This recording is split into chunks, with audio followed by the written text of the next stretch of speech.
KBDI, Colorado Public Television, is proud to present Colorado Inside Out, bringing you a world view and a community voice while keeping our ever-watchful beady eye on politics and politicians. Good evening, and welcome to Colorado Inside Out, the show where journalists, pundits, and activists talk about the news that has the city talking. Tonight, our annual look back at the events of this past year, 1968. I'm your host, Hugh Terry, General Manager of KLZ AM, FM, and of course, KLZ TV, Channel 7 on your TV dial. Joining me on the panel tonight, Molly Mayfield, a columnist writing here in Denver. Molly, why don't you tell us a little bit about yourself? Well, I don't really think I need to introduce myself to this audience. You read me all the time in the Rocky Mountain News. Molly Mayfield. My true name is Frances Foster. Moved here in '42 when my husband Jack became the editor of the Rocky Mountain News. He did two big things besides make it a successful paper. Turned a tabloid and hired me in 1942 to write the first advice column in the country. I focused on the lovelorn servicemen at Lowry, but since then, how things have changed over the last 26 years, and now I tackle every topic that's hot in this town. It's great to have you on the panel. Up next, Gerald Koppel, a community organizer in Park Hill. Gerald, tell us a little about yourself. Sure. I used to be with the Rocky Mountain News. I've also been a state representative, but right now I'm focused on community organizing with the Park Hill Action Committee, and we're working very closely with the churches in the community to prevent blockbusting and white flight and keep Park Hill integrated. Next on our panel, Al Nakula, a reporter with the Rocky Mountain News. Al, tell us a little bit about yourself.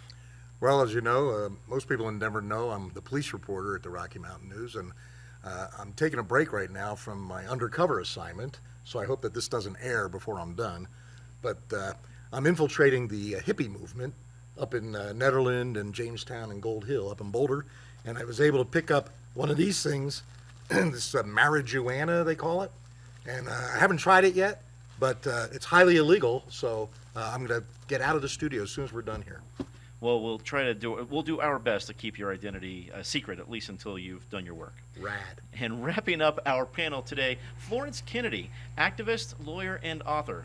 Ms. Kennedy, tell us a bit about yourself. Well, thank you, Mr. Terry. I hail from New York, but I was born right in Kansas City, Missouri.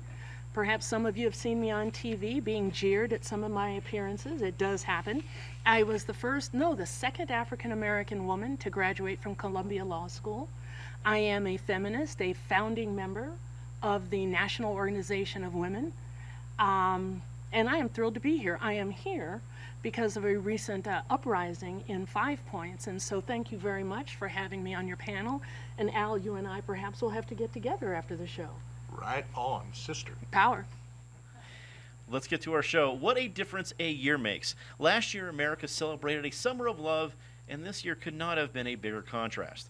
Time to coincide with the Lunar New Year, the North Vietnamese government and Communist Viet Cong forces launched a coordinated attack on targets in the south, demonstrating they are nowhere near collapse as we have been told.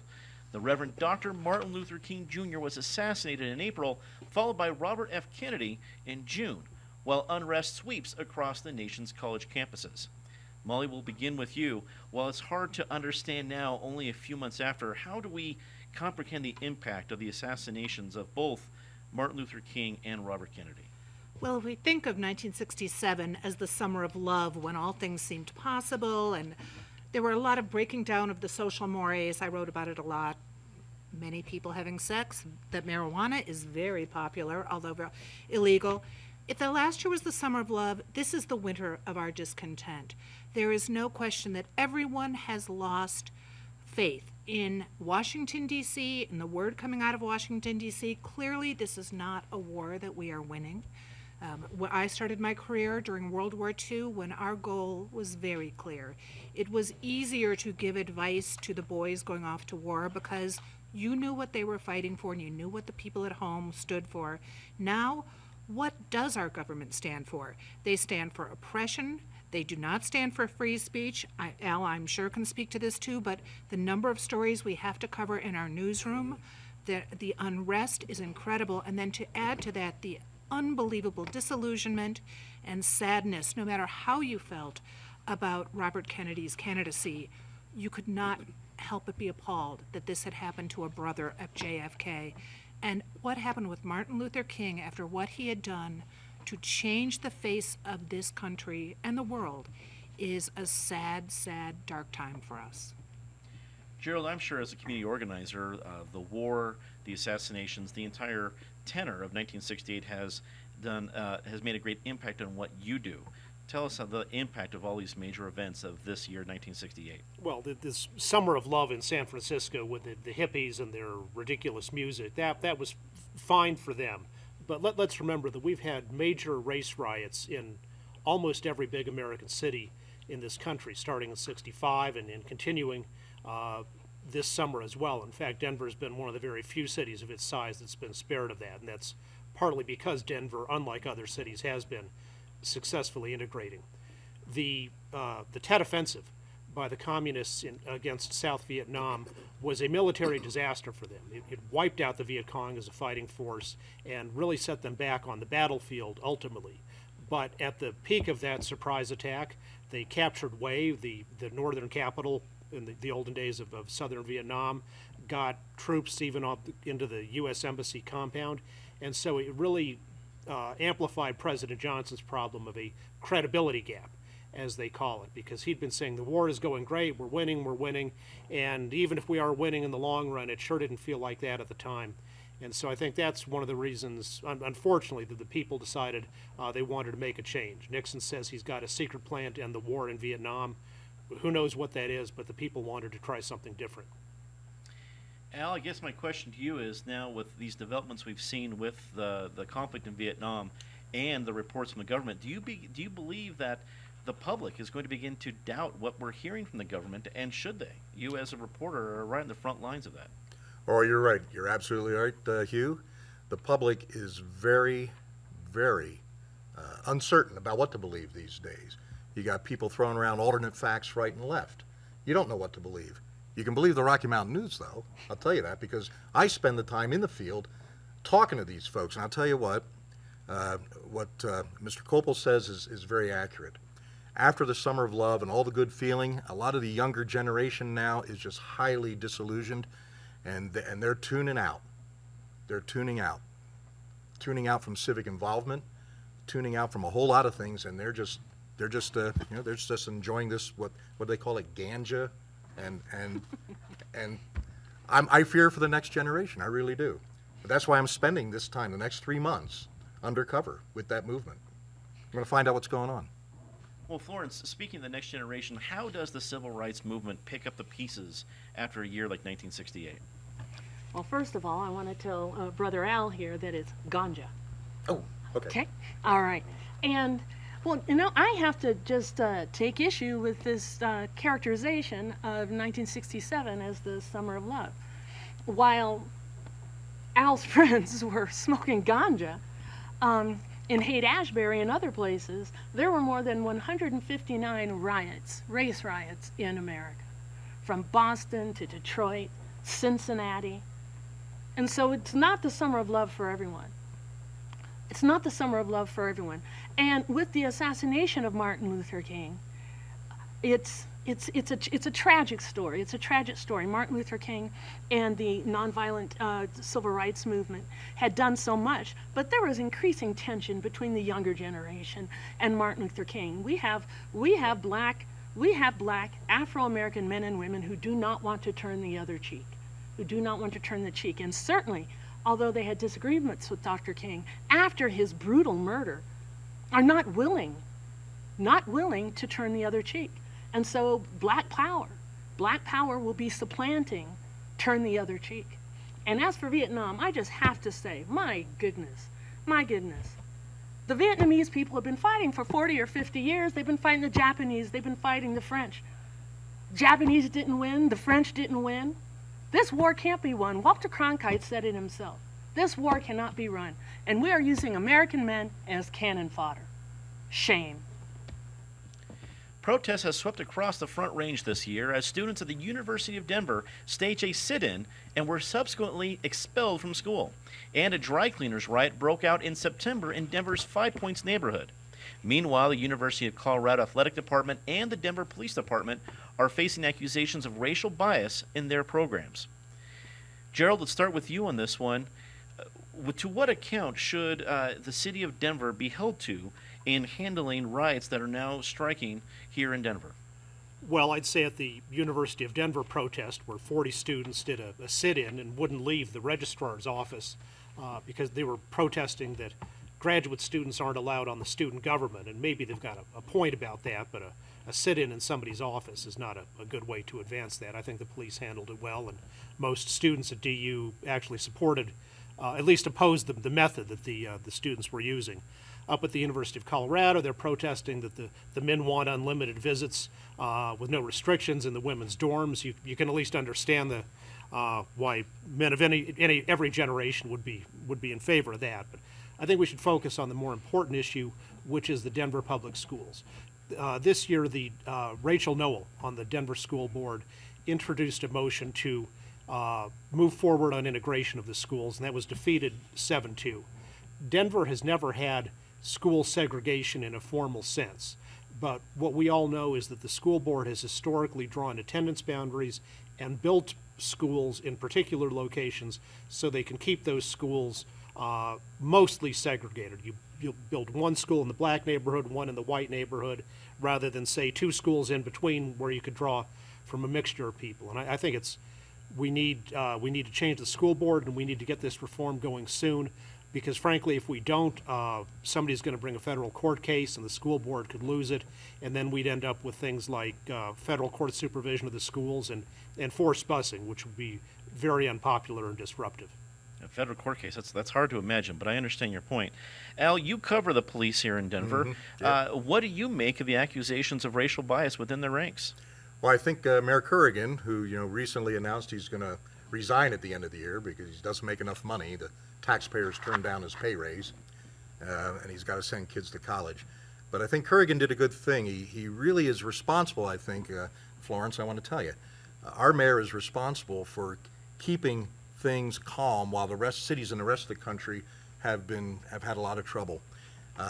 Former Chief Dill, last year, as you know, the charges of police brutality during the disturbances up at the shopping center up in northeast Denver. He replaced Dill, and Dill was very popular and a very good friend of Corrigan, but friendship only went so far. To keep order in this city, the mayor fired Harold last year, and he put in George Seaton. Seaton's had about a year now, and he's done a very good job. I think he's responsible for it. I just want to comment a little bit on what Mr. Koppel had to say. And he's absolutely right, but he didn't get to the punchline. And the punchline is that this city doesn't necessarily have segregated schools, but it has segregated neighborhoods. This is a different city north of Alameda and south of Alameda. And where the school board decides to build those schools and draw those boundaries results in segregated schools. Park Hill is approaching it right. They're approaching it right. And that we need to have integrated neighborhoods throughout Denver. That would integrate the neighborhood schools, because we have to keep schools in the neighborhood to have strong neighborhoods. Florence, what do our viewers need to know about the dry cleaner riots in the Five Points neighborhood in Denver that may not have made headlines already? That's a great question, Mr. Cherry. But first, let me respond to Al's comments here about Mayor Corrigan keeping the waters calm in Denver. This is the same police department that raided the home and vandalized the home of Denver Black Panther Party member Lauren Watson. This is the same police department. Okay? This is the same police department that brutally broke up an uprising that happened in 5 Points after a 8-year-old young Afro-American boy, bleeding, tried to seek help at Gregory's dry cleaners store. The white owner's son came out with a bat and threatened the boy, and finally threw cleaning fluid on him. When the black community rose up in anger, this was the Denver Police Department that dispersed this crowd, hurting tens of innocent bystanders. So I'm not too impressed. Okay, this may not be Mississippi, it may not be Chicago, right, but I'm not too impressed with the Denver police force. Did you have another question, Mr. Cherry? No, in fact, I wanted to involve Molly in the conversation. Molly, you have your finger on the pulse of the personality and the mood in Denver. Do you think Denver is a powder keg of a city like other cities that we've seen out east?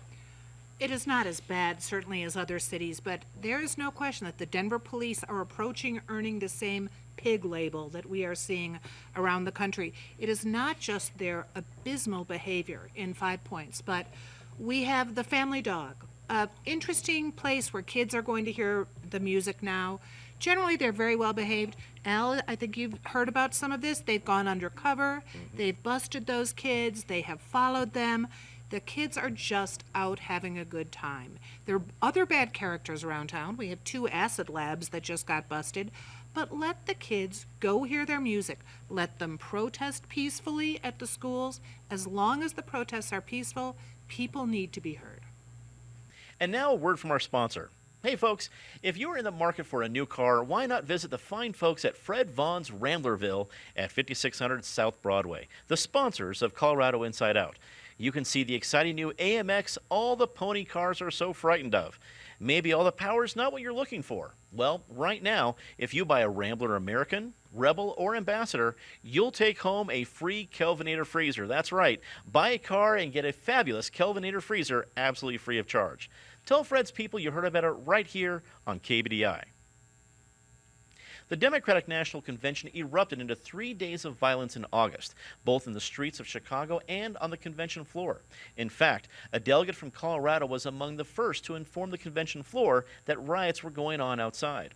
Meanwhile, the Chicago 8, a group of anarchists, will face charges of conspiracy to cross state lines with intent to incite a riot. The activists are not the only ones to come under scrutiny over the events in Chicago. Mayor Richard Daley and his police force have drawn scorn from people across the nation in its reaction to the protesters. Colorado. Mr. Chairman, Colorado rises to a point of information. Is there any rule under which Mayor Daley can be compelled to suspend the police state terror perpetrated this minute on kids in front of the Conrad Hilton?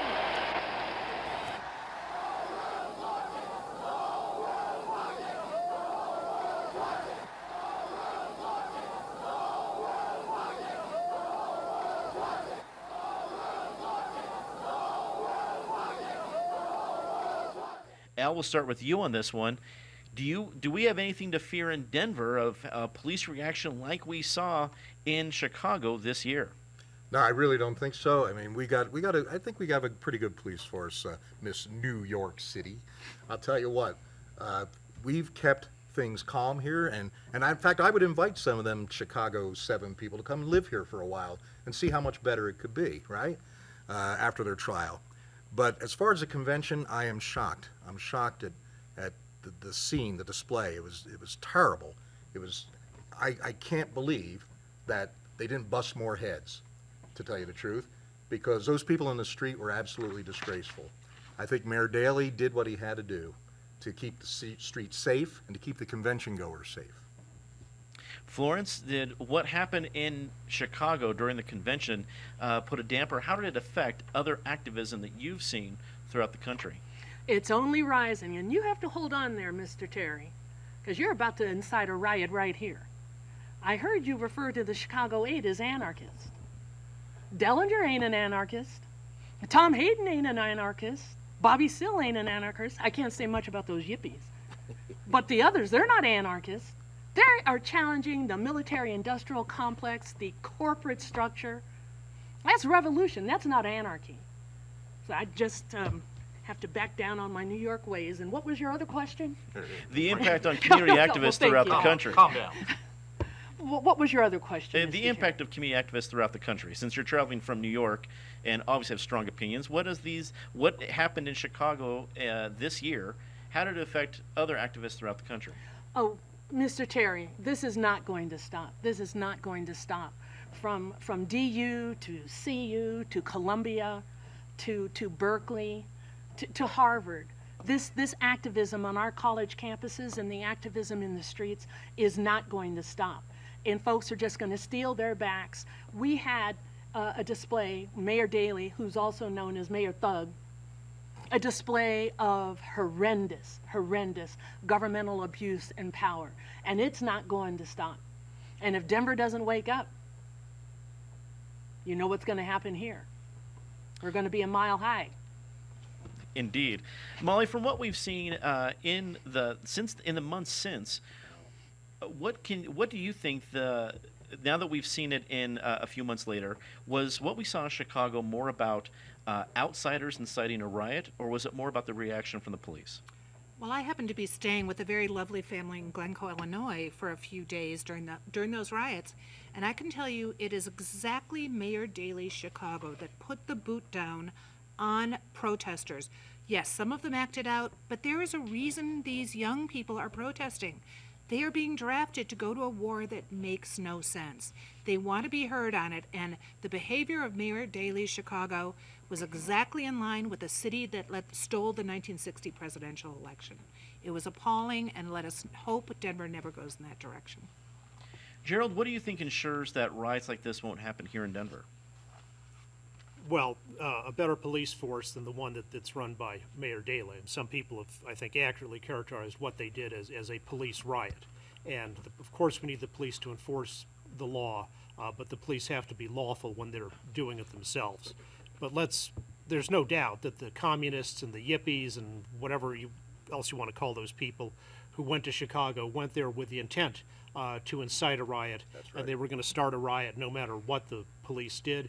And their plan was to ruin the Democratic National Convention, which they succeeded at, and help elect Nixon, because they follow the communist, Leninist theory of the worse the better, so they think that by helping get Nixon into power, they're going to get their revolution sooner. I think what they're actually going to cause is a severe law and order crackdown that's going to violate a lot of civil rights.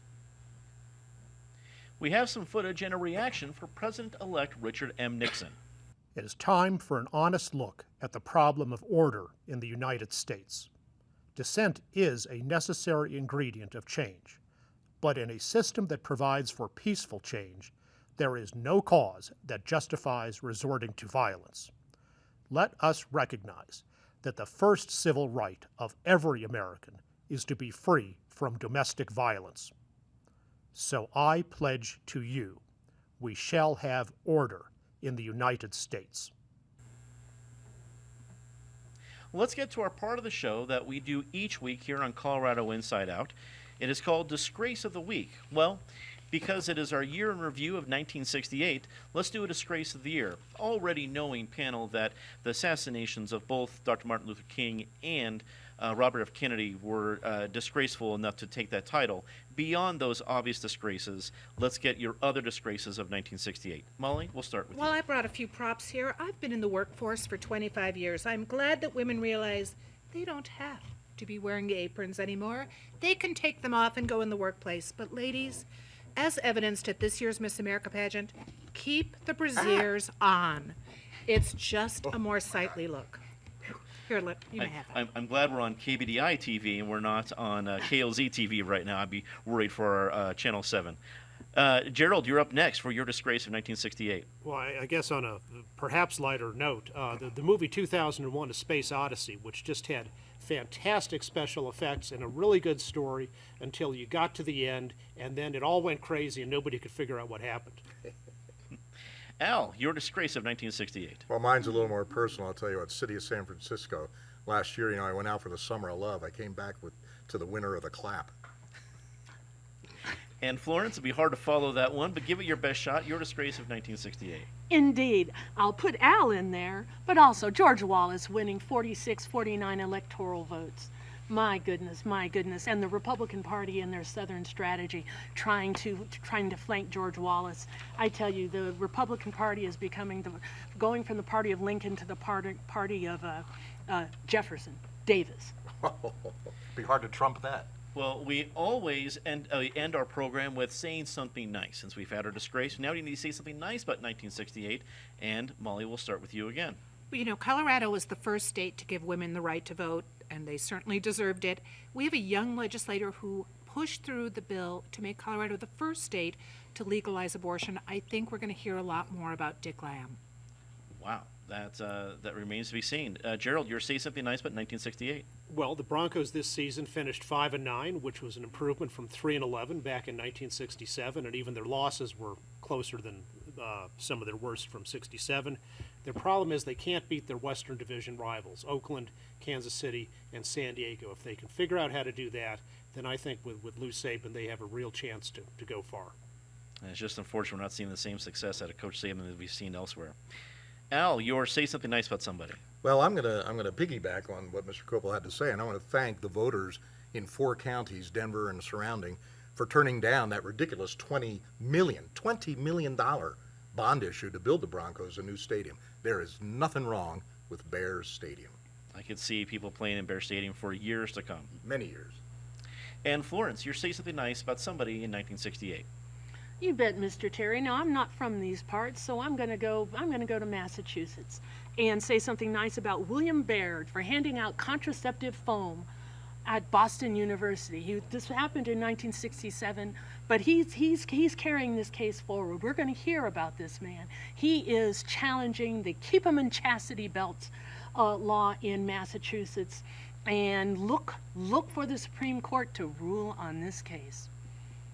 Well, being the Say Something Nice, I want to get involved. I want to acknowledge a Missouri couple who have been spending their summers in the Elk Mountains since the late 1940s. Welcome Joe Neal, his wife Esther, and tiny Crystal City, population 15, made the AP Newswire this summer for the Hubert H. Humphrey campaign headquarters they set up in an old mining cabin.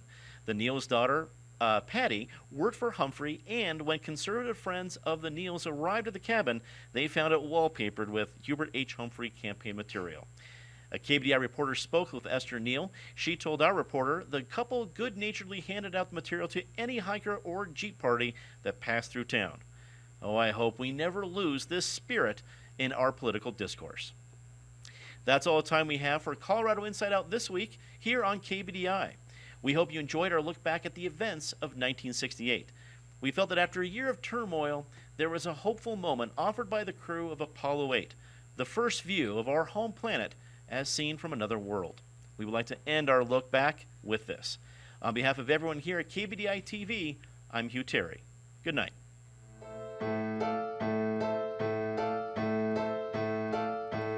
Oh, your brother's bound and gagged, and they've chained him to a chair.